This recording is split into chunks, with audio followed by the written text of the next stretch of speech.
მხრიდან საკანონმდებლო მაცნეთი სარგებლობა უფრო მარტივია უწყებამ რებრენდინგი განახორციელა და ახალ პლატფორმაზე გადავიდა. ნორმატიული აქტების დიდი ნაწილი ქართულის გარდა ინგლისურ ენაზეც იქნება ხელმისაწვდომი, ხოლო მომხმარებლები ორი დოკუმენტის სპეციალურ ფანჯარაში გახსნას და ერთმანეთთან შედარება შეძლებენ.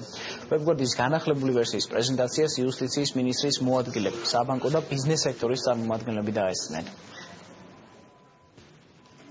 საკმაოდ მნიშვნელოვანი და ძირეული ცვლილებები იქნა დაგეგმილი იუსტიციის სამინისტროს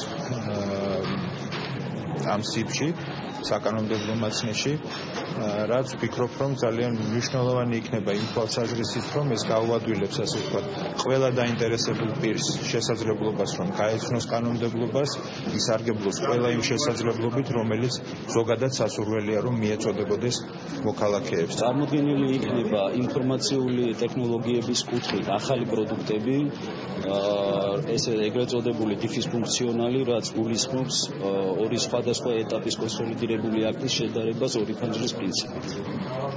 ასევე წარმოდგენილი იქნება მობილური აპლიკაცია, ძალზე მნიშვნელოვანი არის ზოგადად, რაც განაპირობებს თითოეული მოქალაქის კანონთან უფრო სიახლოვეს.